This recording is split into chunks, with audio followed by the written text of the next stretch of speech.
ఏంటి friends, subscribe చేసుకొని చూడొచ్చు కదా, ఫ్రీయే కదా. Please subscribe please. Hello, hi, నమస్తే. ఎలా ఉన్నారు? నేనైతే చాలా బాగున్నా. And welcome back to my channel. ఇవాళ నేను మీకు మంచిగా పాలకూర పప్పు చేసి చూపించడమే కాదు, మీకు పెట్టేస్తాను కూడా.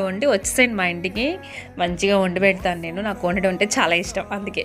సో నేనైతే దీనికోసం ముందుగానే కందిపప్పు, పెసరపప్పు, ఎర్ర కందిపప్పు ఈ మూడిట్లని నానబెట్టుకున్నా. కందిపప్పు ఎంత తీసుకుంటామో అంతలో సగం పెసరపప్పు, తర్వాత ఎర్ర కందిపప్పు తీసుకొని నానబెట్టుకోవాలి. మినిమం ఒక హాఫ్ అన్ అవర్ అయినా నానబెట్టుకోండి. తర్వాత పాలకూరను ఒక 2 కట్టలు కట్ చేసేసి, తర్వాత దాంట్లోకి ఒక 5 పచ్చిమిరపకాయలు, కొంచెం పసుపు, ఇంకొంచెం ఉప్పు, ఇంకొంచెం కారం, ఇవన్నీ వేసి మర్చిపోయాయి. ఇవన్నీ ఉడకాలంటే కొన్ని నీళ్ళు కావాలి కదా, సో ఆ నీళ్ళు కూడా కొద్దిగా పోసేసేయండి.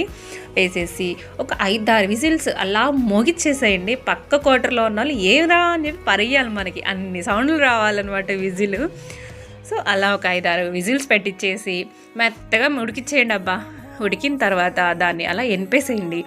ఈ ఎనిపి అయ్యే లోపల మనం పక్కన తడకా పెట్టేద్దాం. ఒక పెద్ద కడాయి తీసుకోండి, దాంట్లో కొంచెం నూనె, తిరుగుమాత గింజలు అంటాం కదా, అంటే కరివేపాకు, తర్వాత వచ్చి ఆవాలు, జీలకర్ర, పచ్చనపప్పు, మినపప్పు, ఎండుమిరపకాయలు, తెల్లగడ్డలు, ఎర్రగడ్డలు, ఇవన్నీ వేసేసి బాగా ఫ్రై అయ్యాయండి. తిరగమాత వేగే దాంట్లోనే పప్పు టేస్ట్ ఉంటుందని మాత్రం గుర్తుంచుకోండి, సరేనా? మరీ మాడబెట్టేయకండి, కొంచెం గోల్డెన్ కలర్ వస్తే సరిపోతుంది.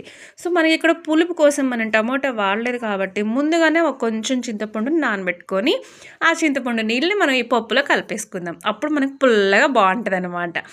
సో బాగా వేగిన తర్వాత దాంట్లో ఈ పప్పు వేసేసి, మనకి ఇప్పుడు ఉప్పు కారం సరిపోలేదనుకుంటే ఆ ఉప్పు కారం కూడా కొద్దిగా వేసేసి బాగా ఒక 5-6 నిమిషాలు సిమ్లోనే పెట్టి కుతలు ఆడిచ్చేయండి. అంటే ఉడకిపోవాలన్నమాట, గుడగుడ అలా ఉడికిపోతే మనకి పాలకూర పప్పు రెడీ.